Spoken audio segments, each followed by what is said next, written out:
लकल हम्दु या अल्लाह वस्सलातु वस्सलामु अलैका या सय्यदी या रसूल अल्लाह व अला आलिका व अस्हाबिका या सय्यदी या हबीब अल्लाह। नाज़रीन मोहतरम, रुकू ब रुकू कुरान फ़हमी के सिलसिले में कुरान मुक़द्दस की 25वीं सूरह मुबारका सूरतुल फ़ुरक़ान जो कि मक्किया है, उसके हवाले से आज हमने गुफ्तगू करनी है। ये सूरह मुबारका 6 रुकुओं पर मुश्तमिल है। इसके पहले 2 रुकू 18वें पारे के आखिर में हैं, 16वां और 17वां रुकू है 18वें पारे का, और 19वें पारे के पहले 4 रुकू भी इसी सूरह मुबारका का हिस्सा हैं। इस सूरह मुबारका की इब्तिदा में कुरान मुक़द्दस के हवाले से ज़िक्र है, रिसालत और तौहीद की बात है, और फिर आगे चलकर इन्हीं के हवाले से तफ़सील के साथ कुफ़ार के एतराज़ात के जवाबात इरशाद फरमाए गए हैं। नाज़रीन मोहतरम, सूरतुल फ़ुरक़ान का पहला रुकू जो कि 18वें पारे का 16वां रुकू है, इसमें वादानियत खुदाबंदी का बयान है और शिर्क का रद्द है। कुफ़ार का एतराज़ ज़िक्र किया गया है कि कुरान तो अगलों की कहानियों की किताब है, तो फरमाया गया कि ये उस रब की तरफ से नाज़िल किया गया है जो ज़मीन व आसमान की हर बात जानने वाला है।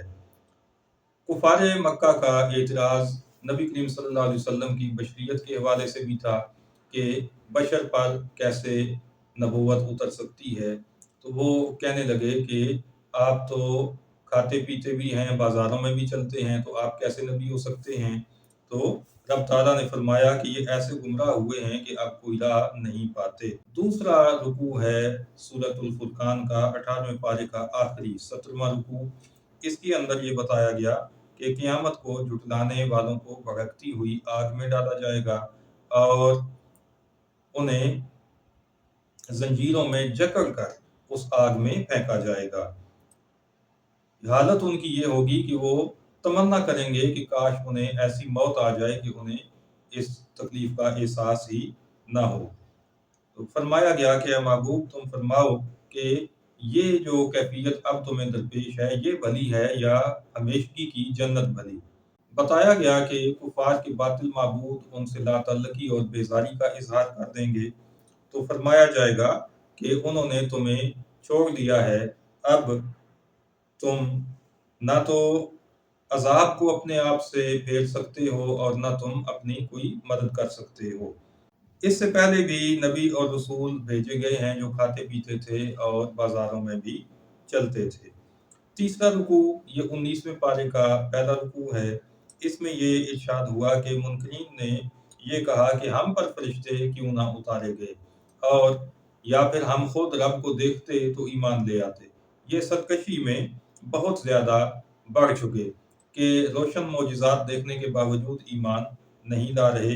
तो फरमाया कि जब ये फरिश्तों को देखेंगे, जब वो वक्त आएगा क़यामत का, तो उस वक्त इनकी हालत ये होगी कि इन्हें इससे कोई खुशी नहीं मिलेगी, बल्कि ये तमन्ना करेंगे कि काश इनके और फरिश्तों के दरमियान कोई आड़ हो, कोई पर्दा हायल हो जाए, और ये क़यामत के दिन अपने किए पर अफसोस करते होंगे।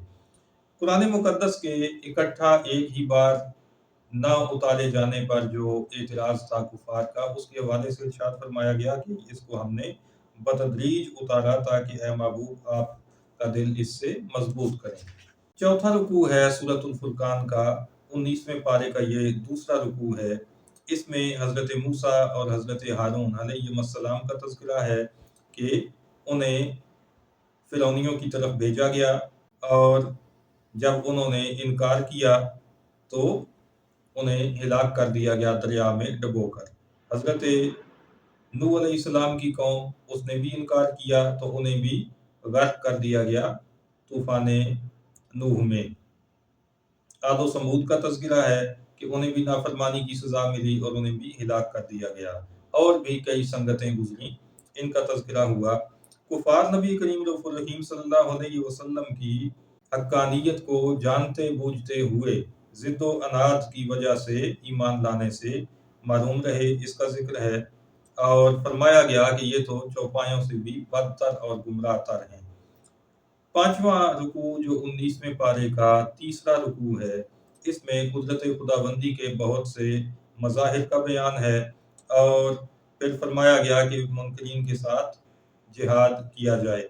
اس میں یہ بھی ارشاد ہوا کہ اے محبوب، ہم نے تمہیں نہ بھیجا مگر خوشی اور ڈر سناتا، وما ارسلناک الا مبشرا و نذیرا۔ یہ آقا صلی اللہ علیہ وسلم کی تشریف آوری کا، آپ کی میلاد کا خوبصورت تذکرہ ہے۔ آقا صلی اللہ علیہ وسلم سے رب تعالیٰ نے یہ کہلوایا، اس رکوع میں اس کا تذکرہ ہے کہ میں تم سے اپنی دعوت پر کوئی اجرت نہیں مانگتا، مگر جو چاہے اپنے رب کی طرف راہ لے، یعنی اپنے رب کو مان لو، اس کو سچا اور حقیقی معبود مان لو، اس کو وحدہ لا شریک مان لو، اس پر ایمان قبول کر لو، تو یہی میرے لیے اجرت ہے، مجھے اور کوئی دنیاوی مفاد نہیں چاہیے۔ یہاں پر دعوت توحید کا بڑا خوبصورت انداز ہمیں نظر آتا ہے۔ ارشاد فرمایا گیا کہ بھروسہ کرو اس زندہ پر جو کبھی نہیں مرے گا، اس کی پاکی بولو، وہی کافی ہے، اپنے بندوں کے گناہوں پر خبردار ہے، جس نے آسمان اور زمین اور جو کچھ ان کے درمیان ہے 6 دن میں بنائے۔ ثم استوى علی العرش، پھر اس نے عرش پر استوا فرمایا جیسا کہ اس کی شان کے لائق ہے۔ ناظرین محترم، پیچھے بھی کئی مرتبہ یہ الفاظ آ چکے ہیں مختلف صورتوں میں، اور ہم نے وہاں پر تقابل کر کے آپ کو بتا دیا تھا کہ جتنے بھی نجدی اور دیوبندی وہابی فکر کے لوگ ہیں، انہوں نے اس آیہ مبارکہ کا ترجمہ کرتے ہوئے رب تعالیٰ کے لیے جسم تسلیم کیا ہے، جو کہ بالکل قطعاً خلاف اسلام عقیدہ ہے۔ سیدی اعلیٰ حضرت امام اہل سنت امام الشاہ احمد رضا خان بریلوی رحمۃ اللہ تعالیٰ علیہ نے یہاں پر ایمان کو جلا بخشنے والا ترجمہ کیا، پھر عرش پر استوا فرمایا جیسا کہ اس کی شان کے لائق ہے۔ چونکہ عرش پر استوا قرآن کا بیان ہے تو اس پر ہم نے ایمان بھی رکھنا ہے، مگر اس کا جو مفہوم لغت سے ہمارے سامنے آتا ہے وہ اللہ کی شان کے لائق نہیں ہے، اس لیے کہ اللہ جسم سے پاک ہے۔ تو اس لیے اعلیٰ حضرت نے یہاں پر یہ لفظ شامل کیے ہیں کہ اس نے عرش پر استوا فرمایا جیسا اس کی شان کے لائق ہے۔ وہ جو بھی کیفیت ہے ہم اس پر ایمان رکھتے ہیں، مگر ہم جسم کو نہیں مانتے، اور جسمانی طور پر کہیں پہ متمکن ہونا، کہیں پہ قرار پکڑنا، کہیں پر بیٹھنا، اس کو ہم تسلیم نہیں کرتے۔ ناظرین محترم، آخری رکوع ہے سورۃ الفرقان کا، اس میں آفتاب و ماتاب کا تخلیق کرنا اور اسی طرح لیل و نہار کی گردش اور ان کی بدلی کا ذکر ہے کہ یہ رب تعالیٰ کی عظیم قدرتیں ہیں۔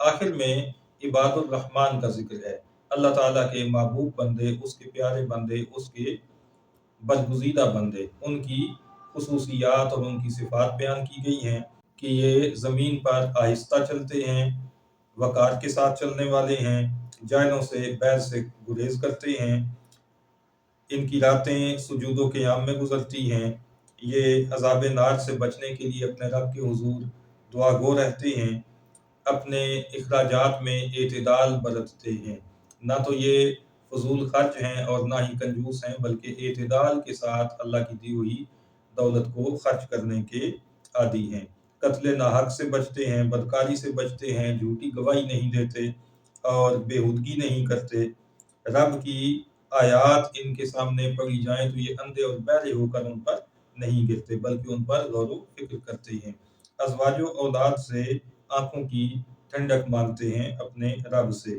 اور اپنے لیے پرہیزگاروں کی امامت مانگتے ہیں۔